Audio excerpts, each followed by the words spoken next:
God says, "The last message from heaven has come for you, beloved. Listen closely, for heaven speaks in whispers, not in thunder. The word you are hearing now is not by accident. It is the last message prepared for you before you stand face to face with the very person you feel you cannot bear. Life is not happening to you from outside. It is rising from within you. That one who disturbs you, that figure you resist, is but the mirror of an unredeemed state living in your own consciousness. God's message comes not to condemn you, but to free you from reaction, from bitterness, from the chains of seeing yourself as powerless. What you cannot bear outside is the sign of what you have not yet transformed within. And heaven is declaring tonight, you are greater than this. You are not a victim of what you see, but the master of what you assume. The inner word is heaven's last message. The last message from heaven is not a voice that shakes the mountains or a thunder that cracks the sky. It is the still, small word spoken in the silence of your own heart, and unless you learn to recognize this voice, you will mistake the noise of the world for the language of God. When you cry out for guidance, when you plead for deliverance, heaven does not send an answer wrapped in lightning, but rather it awakens a whisper within you, a conviction so quiet that you could miss it if you are too busy staring outward. The inner word is the eternal seed, and it has come to you now as the last message before you encounter the person you cannot bear. For heaven knows that what you resist most outwardly is only a reflection of what you have yet to claim inwardly.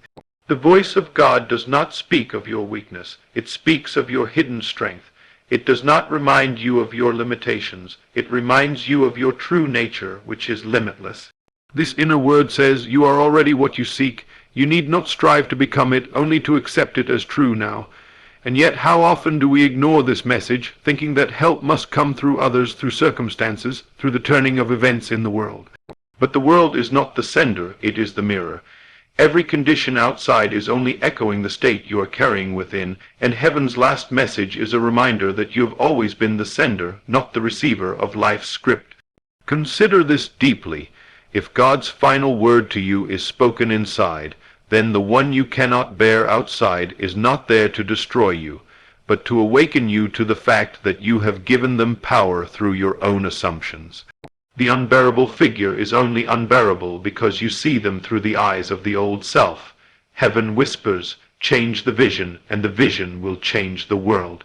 If you insist on waiting for the other to change before you find peace, you will remain in bondage, for heaven never instructs you to control another, but only to master yourself. The inner word says, take your eyes off them and look within. Who are you imagining yourself to be? Are you imagining yourself as weak, rejected, mistreated, wronged? Then life, like a faithful servant, will deliver figures to play out that very story, and the one you call unbearable will continue to embody your own assumption. But if you dare to believe the last message, that you are free, that you are whole, that you are divine in essence, then the outer world must reshape itself in alignment with this new inner conviction. The voice within does not speak of revenge, nor does it say, bear with them a little longer. It says, rise above, transcend, walk in the awareness of your true being. For only when you take hold of this inner word will the unbearable become bearable, or vanish entirely from your stage. Understand this, the last message from heaven is not for tomorrow, it is for now. It says, stop waiting, stop postponing, stop looking outward for the sign. The sign is the conviction you carry right now. You may say, but I cannot believe this while the problem still stands before me, while the one I cannot bear still mocks me, opposes me, wounds me. Yet heaven answers, belief is not born from sight. Sight is born from belief. The inner word calls you to reverse the order. Believe first and you will see. Accept within yourself the state of freedom, of love, of peace. And the one who troubled you must either reflect this new state or exit your world entirely. But the stubborn self resists this, clinging to the story of injury, insisting that justice must come from outside. And so heaven whispers again with patience, the justice you seek is already within. The kingdom is not in observation, it is within you. And when you truly hear this inner word, it shakes you more than thunder could, for you realize that no one has ever held power over you except by your permission. The unbearable person is not your master. Your assumption is your master. Change the assumption and the figure loses all authority. That is why heaven says this is the last message. because once you grasp it, there is nothing else to be told, no higher secret, no greater revelation. All else is commentary, all else is repetition. The final word is this: all things are yours already, and you manifest them by accepting the truth of being within yourself. That truth is not far from you, it is not beyond the clouds, nor buried in the earth. It is in your mouth and in your heart. When you declare, "I am free, I am whole, I am at peace," you are not uttering empty affirmations. You are aligning yourself with the eternal word that was spoken in the beginning. Let there be light. And as you say it within, so it must become without, for the world cannot resist the decree of a heart that has believed. So do not despise the message because of its simplicity. Do not wait for a prophet in the wilderness or a sign in the heavens. The last message has already come to you, in the silence of your own awareness. That whisper you dismiss, that quiet assurance you overlook, that still conviction you silence with doubt. That is the voice of God, the only voice that matters, the last voice you will ever need. And it is saying to you even now, you are greater than what you fear, you are freer than what binds you, you are stronger than what you resist. The unbearable person is not a punishment, but a gift.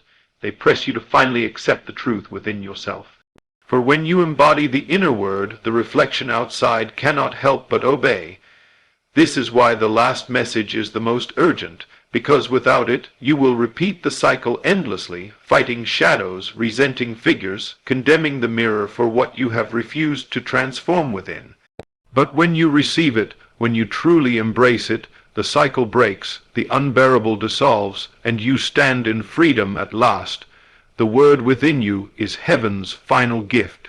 Do not ignore it, for it has come to set you free.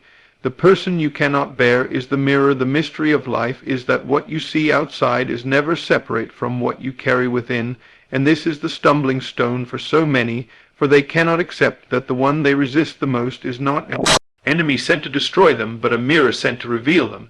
The person you call unbearable, the one who irritates you, wounds you, opposes you, or presses every hidden button within your soul, is nothing more than the outward image of an inward state that you have not yet reconciled. This is why heaven says that before you face them, you must receive the last message, for without that message you will fall into the trap of believing that your battle is with flesh and blood, when in truth your battle is with the unseen assumptions you carry within. Life is a mirror, impartial and exact, reflecting not what you desire in words, but what you assume in feeling. And so the one you cannot bear is not standing before you to torment you, but to show you yourself. Think deeply on this. If they were truly separate from you, if they were truly independent of your consciousness, then you would not experience the same irritation, the same reaction, the same wound every time you encounter them. But because they are bound to you by the law of reflection, they return again and again to play the part you have unknowingly assigned them. They are your mirror, and the pain you feel in their presence is not punishment, but revelation. Heaven is merciful enough to show you yourself, even when you resist the sight. The unbearable one exposes the state you are living in, and by that exposure gives you the opportunity to transcend it. The mirror cannot flatter, nor can it lie. It shows you as you are, not as you pretend to be, and so it is with the people in your world. They act out the roles that reveal to you the truth of your hidden self. You may say, "But I never asked to be mistreated. I never wanted to be disrespected. I never chose this person to oppose me." Yet heaven replies, you did not ask with words, you asked with state. You did not choose with thought, you chose with assumption. For assumption is the only prayer life ever answers. If within yourself you carry the belief that you are small, that you are unworthy, that you are a victim, then life must faithfully send you figures to confirm your conviction. And so the person you cannot bear is merely proving to you what you secretly believe about yourself. This is why anger toward them accomplishes nothing, for you are striking at your own reflection. Imagine standing before a mirror, despising the face you see, and trying to change it by scratching the glass. You may crack the reflection, but the true image remains unchanged until you alter the original. So it is with life. Resist the figure all you want, but until you change the inner state, the outer reflection will not shift. This is the mercy of the mirror. It will not let you deceive yourself. It will always bring you face to face with what you are carrying, whether you acknowledge it or not. And here lies the great secret. The person you cannot bear is your greatest ally, for they reveal to you the very state you must outgrow. Without them, you might continue slumbering in self-deception, thinking yourself peaceful when in truth you are still bound to resentment, thinking yourself loving when in truth you are still ruled by fear. They awaken you, even if painfully, to what you must release. Do not despise the mirror, honor it, for it is guiding you to freedom. If you see cruelty in them, it is because cruelty still lives somewhere in your assumptions. If you see betrayal in them, it is because betrayal still lingers in your state of being. If you see rejection in them, it is because you have not yet accepted your own worth. They are not teaching you who they are. They are teaching you who you believe yourself to be. This is the divine irony. The unbearable person is not your enemy but your teacher, and the lesson ends not when they change, but when you do. For once you alter the state within, they either vanish from your path or return transfigured, no longer playing the role of tormentor, but perhaps even the role of blessing. Life is too precise to be random. Every encounter is ordained, not by fate outside you, but by the law within you. You are not a victim of these encounters. You are their author, even if unconsciously, and so heaven whispers, see them as mirror, not as enemy. Bless them as teacher, not as curse. For when you bless the mirror, you bless yourself, and blessing always multiplies. The one you cannot bear has only one purpose, to show you what you have not yet believed about yourself. The moment you accept the truth of your being, that you are free, divine, worthy, whole, the mirror must change, and the unbearable one either leaves or bows to the new image you now carry. This is why heaven calls this the last message, because until you see the mirror, you will repeat the lesson. You will change cities, you will change jobs, you will change relationships, but the same figure will return in different forms, for you cannot escape yourself. The mirror follows you wherever you go, until you decide to change the image you project. And so the unbearable person is not a hindrance on your path. They are the signpost pointing you back within. The question is not, why are they like this? The question is, what in me still believes this is true of my world? And when you answer that question honestly, you are free. The mirror no longer mocks you, for you have changed the original, and as the original shifts, the reflection must follow. This is the unbreakable law. The outer world always bows to the inner assumption. And so, beloved, stop fighting the unbearable one. Stop resenting the mirror. Stop waiting for them to change. Instead, look within and ask yourself, what state am I carrying that allows this reflection to exist? And then, with courage, shift the state. Assume the truth of your being.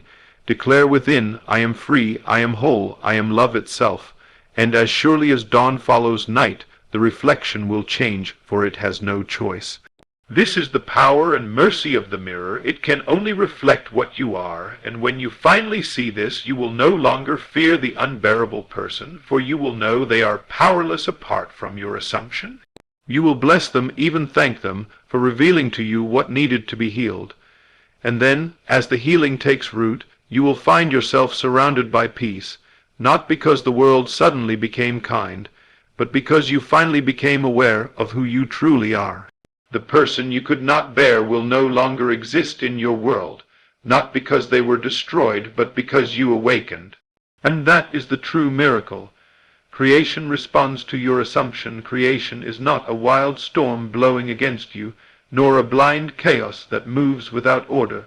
Creation is precise, obedient, and unyielding, responding only to the assumption you hold in the depths of your being, whether you are aware of it or not. This is the great law that men and women overlook, for they believe life answers their prayers, their cries, their struggles, when in truth life answers only their state of consciousness. You may cry out, why does this keep happening to me? Why do I face the same unbearable person, the same bitter circumstance, the same repeating story? And heaven's answer is always the same, because you have not yet changed the assumption that gives it life. What is assumption? It is the unseen conviction that shapes every thought, word, and action.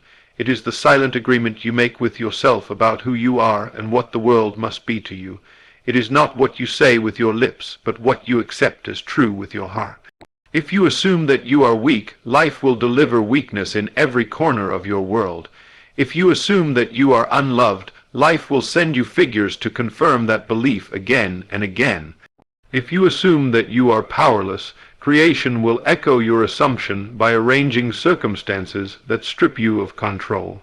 And yet, the same law that binds you in suffering is the law that can set you free. For if you dare to assume differently, if you dare to see yourself as strong, loved, worthy, divine, then creation, which cannot resist the command of your inner state, must bend itself to reveal your new truth. This is why heaven's last message is so urgent. It is telling you that you do not have to wait for the unbearable person to change, nor do you have to fight the conditions of life with your own hands. You must only change the assumption, and all else will follow. Creation does not argue, creation does not delay.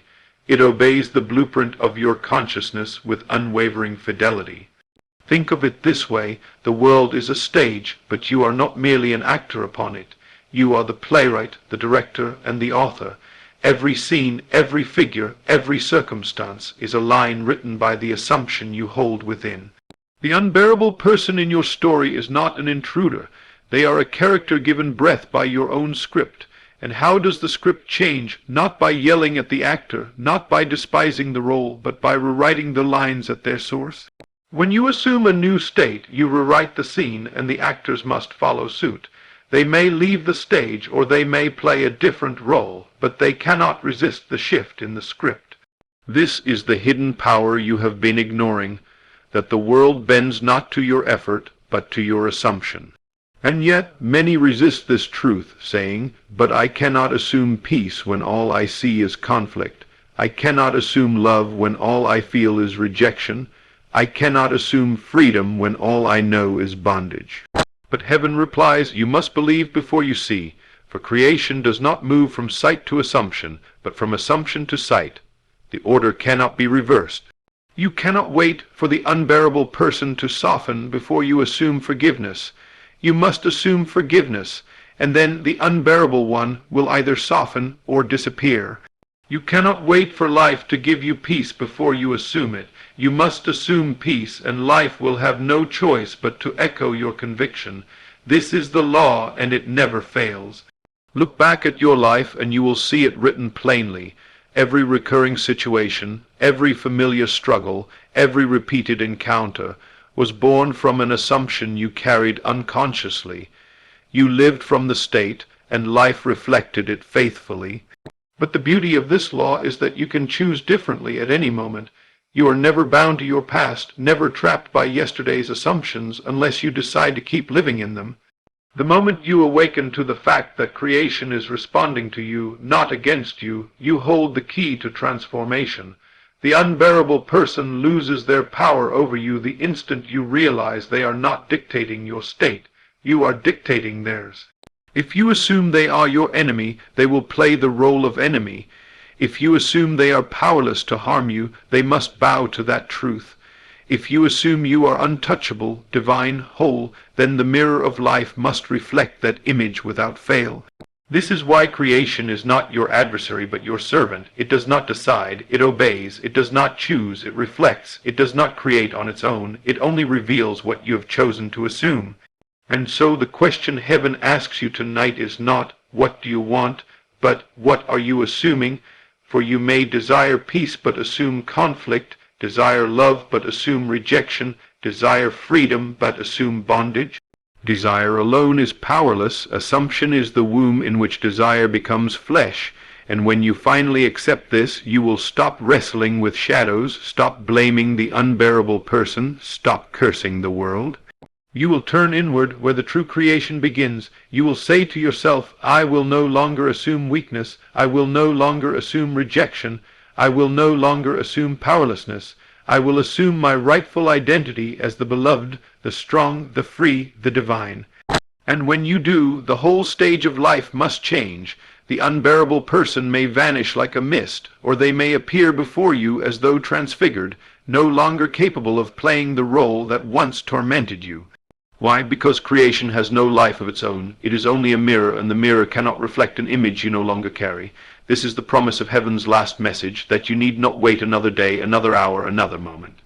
The law of assumption is immediate. As you change within, creation rearranges itself without.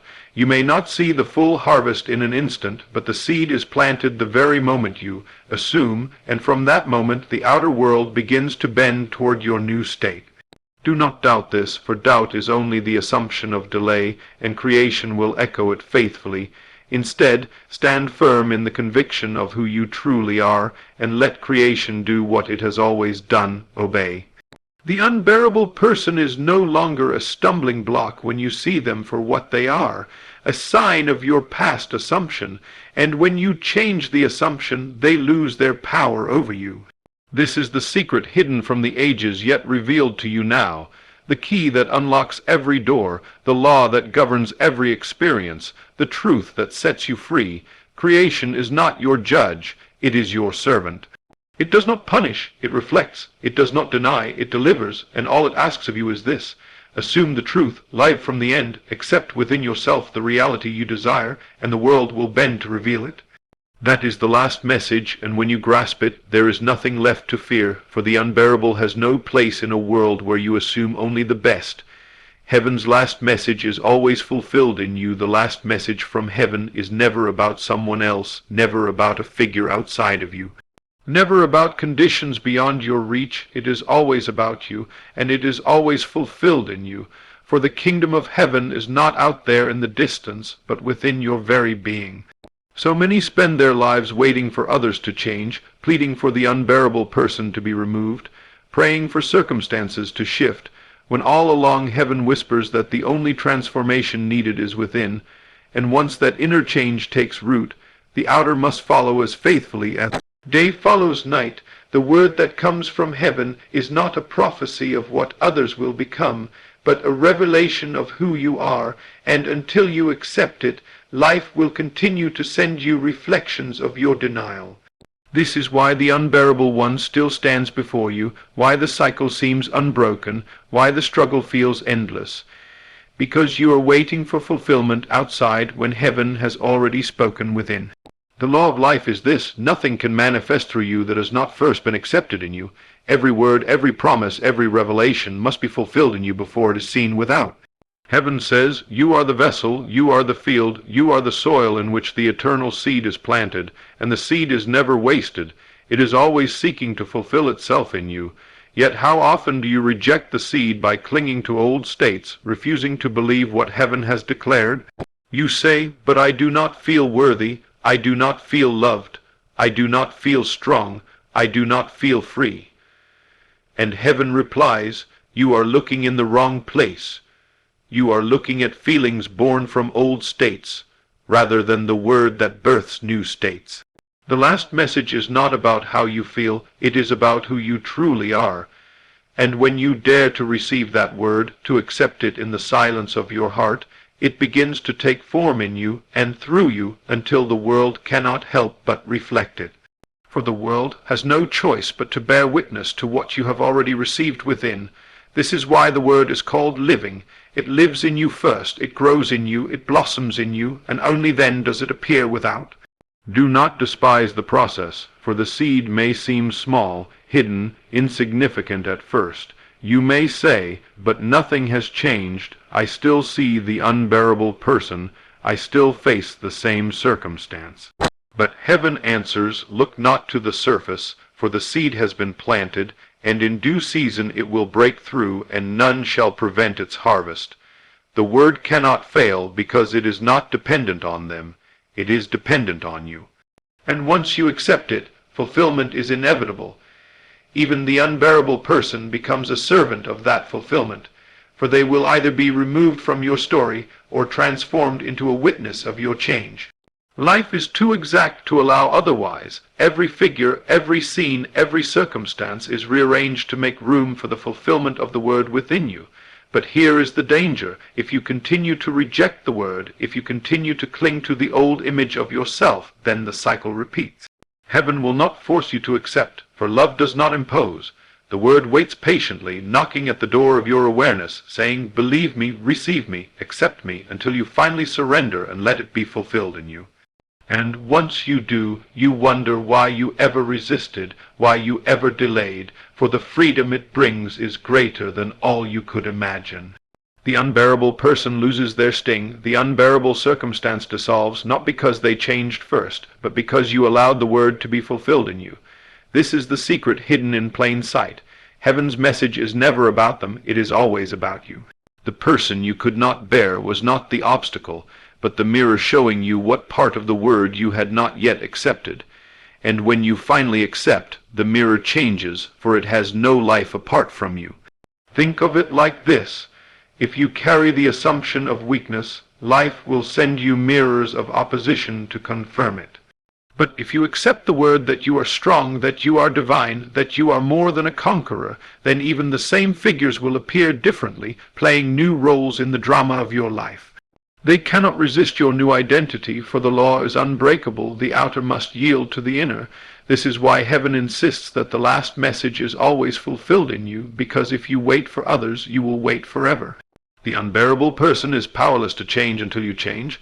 The promise of peace, love, strength, freedom is already within you. It is your inheritance, and the moment you believe it, the moment you receive it, it becomes flesh in your world.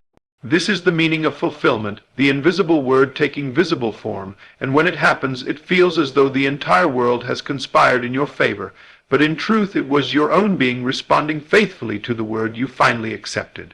There is no power outside of you greater than the power within you, for the kingdom is within.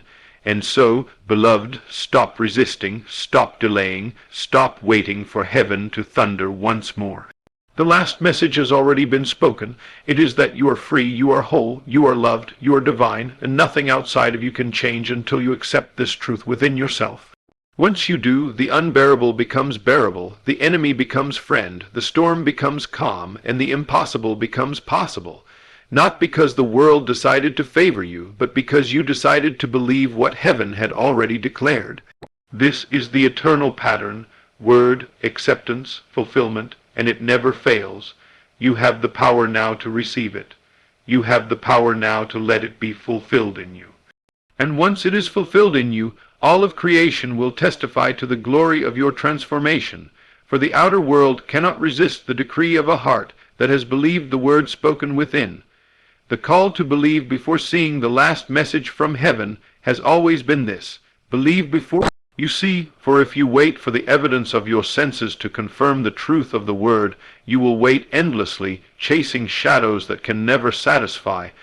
But if you dare to believe without sight, the unseen will crystallize before your eyes, and the world will bow to the conviction you carry within. This is the dividing line between those who live as victims of circumstance and those who live as masters of life. The victim insists on proof before belief, but the master knows that belief itself is the only proof that matters, for it is the seed of all manifestation.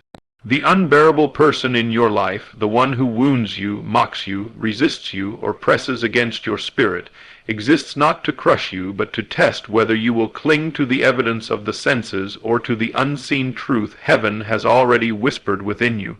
If you wait for them to change before you believe, you have already lost, for the mirror cannot change until the original is altered.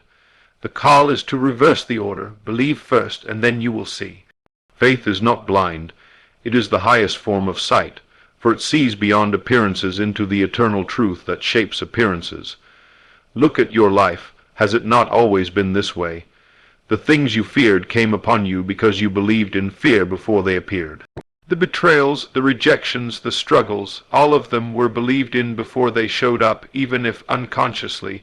You accepted the possibility of pain, and creation, faithful to your assumption, delivered it. If belief in fear was strong enough to bring forth suffering, how much more will belief in truth bring forth freedom? Heaven does not ask you to strive, to fight, to labor endlessly. It asks only this: believe. Believe that you are free even when chains appear around you. Believe that you are loved even when rejection stares you in the face. Believe that you are whole even when brokenness seems all you know. Believe that you are divine even when you feel most human. This is the last message, the final call. Do not trust what you see, trust what you believe. The unbearable person is powerless to remain unbearable when you believe differently about yourself, for they are only playing the part assigned to them by your former belief. The moment you assume a new truth, they must either vanish or be transformed. But the senses are loud, and they will scream, "It is impossible." Look at the evidence, look at the problem, look at the person before you. Yet heaven whispers louder still in the silence of your soul, "Do not look at the things which are seen, for they are temporary. Look at the unseen, for it is eternal." This is the battle, not against people, not against conditions, but against the temptation to trust the evidence of the senses over the conviction of the Spirit. The last message demands courage, for it asks you to believe what no one else can see, to stand firm when all appearances oppose you, to declare yourself free when the world calls you bound, to declare yourself loved when the world calls you forgotten, to declare yourself victorious when the world calls you defeated. And the miracle is this: when you believe, the world cannot resist. Creation bends, people shift, circumstances rearrange themselves, because belief is the law that governs them all. The unbearable person is either removed from your path or clothed in a new role, because the stage must reflect the new script you carry within. This is why heaven's last message is urgent, for the hour is late, and if you continue to wait for sight before belief, you will remain bound in the cycle of delay. The time to believe is now, not later. The call is immediate, not distant. The power is present, not future. You may think belief is difficult, but the truth is you are always believing, whether in fear, in doubt, in limitation, or in freedom, love, and truth. Belief is not foreign to you. It is your constant companion. The only choice is what you will believe. Will you continue to believe the old story, the one that has chained you to the unbearable, or will you dare to believe the word heaven has spoken, that you are more than what you appear to be? If you choose the latter, then life itself becomes your servant. The word becomes flesh, the unseen becomes seen, the promise becomes reality, and the world will look at you in wonder, saying, "How did this happen? How did the unbearable vanish? How did freedom appear?" And you will know the answer: "I believed before I saw." This is the final secret, the last message from heaven, the key that unlocks every door. Believe, and you will see, not the other way around. And when you live this truth, you will never again fear the unbearable person, for you will know they are nothing more than a fading shadow, powerless before the blazing light of belief.